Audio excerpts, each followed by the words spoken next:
नमस्कार दोस्तों, केबीसी की तरह जहां हम ज्ञान के सवाल पूछते हैं, आज हम जिंदगी के एक खूबसूरत सवाल शादी के बारे में जानेंगे।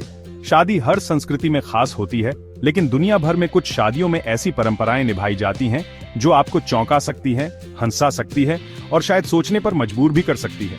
आज हम आपको ले चलेंगे दुनिया की सबसे अजीब और अनोखी शादी की परंपराओं के सफर पर। हर देश, हर समाज का अपना अलग रंग है, अपनी अलग रीत है। तो चलिए देखते हैं कि प्यार के इस जश्न में जहां दो दिल एक धागे से बंधते हैं, कुछ लोग क्या क्या अनोखा करते हैं। क्या आप तैयार हैं? तो कस के बैठिए और हाँ, अपने मोबाइल फोन को साइलेंट करना न भूलें। हमारा पहला पड़ीडाव है चीन, जहां प्यार का इजहार आंसुओं से होता है, वो भी शादी से पहले। ये परंपरा जितनी अनोखी है, उतनी ही दिलचस्प भी। जी हाँ दोस्तों, चीन के तुजिया समुदाय में शादी से 1 महीने पहले दुल्हन को हर दिन रोने की प्रैक्टिस करनी होती है। ये प्रथा सदियों पुरानी है और इसे कन्या का रोना कहा जाता है। कल्पना कीजिए, 1 घंटे तक हर रोज दुल्हन को रोना होता है। ये सुनने में अजीब लग सकता है, लेकिन इस रस्म का एक गहरा अर्थ है और ये कोई नखरे नहीं बल्कि एक रस्म है जिसे कन्या का रोना कहा जाता है। इस रस्म के दौरान दुल्हन अपने परिवार और अपने बचपन की यादों को याद करते हुए रोती है। और तो और कुछ दिनों बाद उसकी माँ, बहनें और रिश्तेदार भी इसमें शामिल हो जाते हैं। ये एक सामूहिक गतिविधि बन जाती है जहां सभी मिलकर रोते हैं और अपने भावनाओं को व्यक्त करते हैं। एक साथ मिलकर वे गीत गाती हैं जिनमें दुल्हन की जिंदगी के अलग अलग पहलुओं, उसके बचपन, उसके माँ बाप के प्यार और अब शादी के बाद नए घर में शुरू होने वाली नई जिंदगी के बारे में बयां किया जाता है।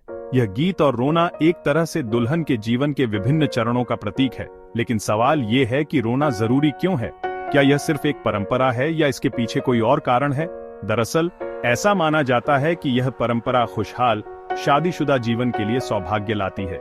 ये रस्म दुल्हन के जीवन में आने वाले नए बदलावों को स्वीकार करने और उन्हें अपनाने का एक तरीका है। यह दुल्हन के अपने परिवार के प्रति प्यार और सम्मान को भी दर्शाता है। रोने के माध्यम से दुल्हन अपने परिवार के साथ अपने गहरे संबंधों को व्यक्त करती है और उन्हें अलविदा कहने की तैयारी करती है। सोचिए, हमारे जमाने में तो लड्डी दीदिकियां शादी से पहले रोती थीं अपने घर छोड़ने के गम में, और यहाँ रोना तो खुशी और शुभकामनाओं का प्रतीक है। ये परंपरा दिखाती है कि कैसे विभिन्न संस्कृतियों में शादी से जुड़ी भावनाओं को अलग अलग तरीकों से व्यक्त किया जाता है। वाह क्या बात है! यह परंपरा न केवल अनोखी है, बल्कि यह हमें यह भी सिखाती है कि भावनाओं को व्यक्त करने के कितने अलग अलग तरीके हो सकते हैं। यह रस्म हमें यह याद दिलाती है कि प्यार और सम्मान को व्यक्त करने के लिए आंसू भी एक माध्यम हो सकते हैं। अब हम चलते हैं दक्षिण कोरिया, जहां शादी से पहले दूल्हे के पैरों की हालत देखने लायक होती है। यहाँ की शादी की रस्में बहुत ही अनोखी और दिलचस्प होती है। जी हाँ दोस्तों, यहाँ शादी से पहले दूल्हे के पैर पीटे जाते हैं। ये सुनने में अजीब लग सकता है, लेकिन ये एक पुरानी परंपरा है जो आज भी निभाई जाती है। इस रस्म को बालगी कहा जाता है और इसमें दूल्हे के दोस्त उसके पैरों को मछलियों और लकड़ी की छड़ियों से मारते हैं। ये रस्म बहुत ही मजेदार और हंसी मजाक से भरी होती है। अब आप सोच रहे होंगे कि भला शादी से पहले किसी के पैर क्यों पीटेंगे? ये सवाल वाजिब है, लेकिन इसके पीछे एक गहरी मान्यता छिपी है। तो इसके पीछे भी एक मान्यता है। ये परंपरा दूल्हे की शारीरिक और मानसिक शक्ति की परीक्षा लेने के लिए निभाई जाती है। ये परंपरा दूल्हे की शारीरिक और मानसिक शक्ति की परीक्षा लेने के लिए निभाई जाती है। ये रस्म यह सुनिश्चित करती है कि दूल्हा शादी की जिम्मेदारियों को निभाने के लिए पूरी तरह से तैयार है। ऐसा माना जाता है कि इससे दूल्हा शादी की जिम्मेदारियों को निभाने के लिए तैयार होता है। यह रस्म दूल्हे को मानसिक और शारीरिक रूप से मजबूत बनाती है। और हाँ, यह भी कहा जाता है कि इससे दूल्हे के पैर मजबूत होते हैं ताकि वह अपनी पत्नी को गोद में उठाकर घर ला सके। यह रस्म दूल्हे को यह सिखाती है कि शादी के बाद उसे अपनी पत्नी की देखभाल कैसे करनी है। यह परंपरा हमें यह सिखाती है कि जिंदगी में कभी कभी मुश्किलों का सामना करना पड़ता है, लेकिन हमें उनसे डरना नहीं चाहिए, बल्कि उनका डटकर मुकाबला करना चाहिए। यह रस्म हमें यह भी सिखाती है कि जीवन में आने वाली चुनौतियों का सामना कैसे करना है और उनसे कैसे उबरना है। अब हम आपको ले चलते हैं बोर्नियो के टिडोंग समुदाय में, जहां की शादी की परंपराएं बेहद अनोखी और दिलचस्प हैं। यहाँ शादी के बाद दूल्हा और दुल्हन को एक अनोखी परीक्षा से गुजरना पड़ता है। यह परंपरा सदियों पुरानी है और इसे बहुत ही गंभीरता से निभाया जाता है। जी हाँ दोस्तों, यहाँ शादी के बाद दूल्हा और दुल्हन को 3 दिन तक बाथरूम जाने की इजाजत नहीं होती। ये सुनने में जितना अजीब लगता है, उतना ही कठिन भी है। कल्पना कीजिए 3 दिन तक बिना बाथरूम जाए। ये परंपरा उनके धैर्य और सहनशीलता की परीक्षा लेती है। यह परंपरा मानती है कि ऐसा करने से उनका रिश्ता मजबूत होता है और उन्हें सौभाग्य मिलता है।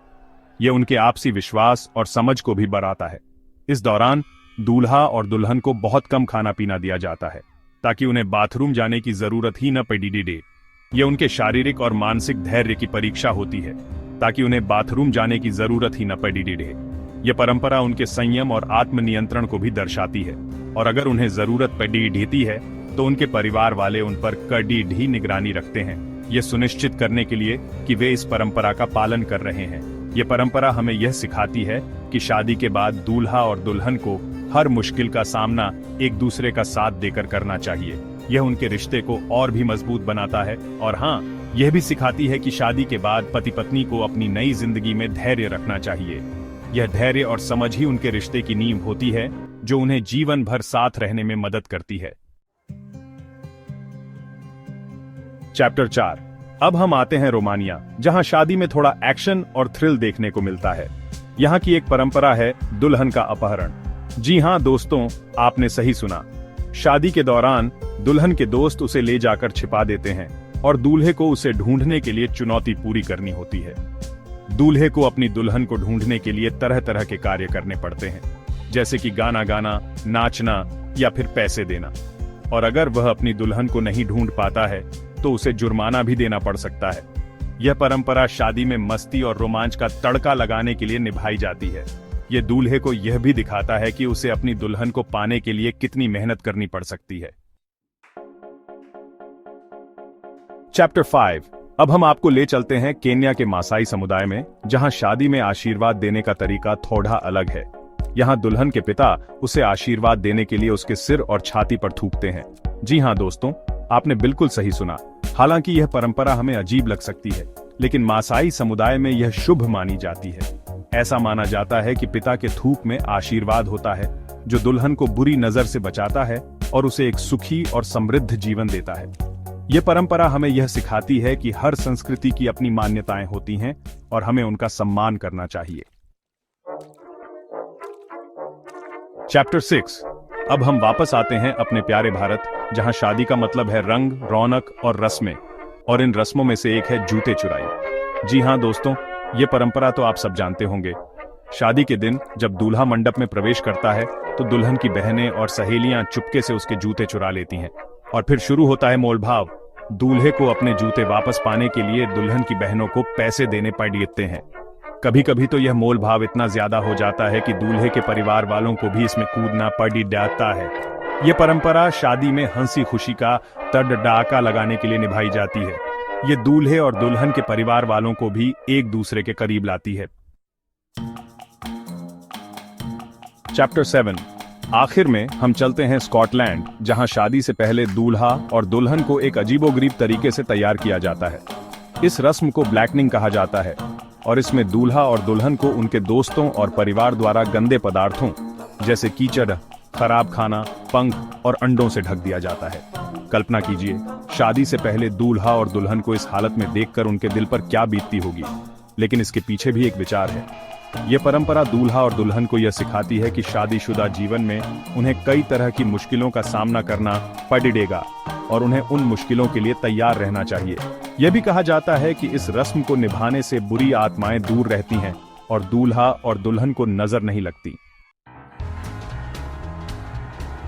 उतरो तो दोस्तों, ये थी दुनिया की सबसे अजीब शादी की परंपराएं। देखा आपने, प्यार और शादी का जश्न हर संस्कृति में अलग अलग और खास होता है। कहीं रोना शुभ माना जाता है तो कहीं पैर पीटना, कहीं 3 दिन बाथरूम जाना मना है तो कहीं दुल्हन का अपहरण होता है। लेकिन इन सब परंपराओं के पीछे एक ही भावना है और वो है प्यार, संगीत और नई शुरुआत की खुशी। तो अगली बार जब आप किसी शादी में जाएं तो इन परंपराओं को याद जरूर रखिएगा। अगर आपको यह वीडियो पसंद आया हो तो लाइक करें, शेयर करें और हमारे चैनल को सब्सक्राइब करना न भूलें। मिलते हैं अगले वीडियो में, तब तक के लिए नमस्ते।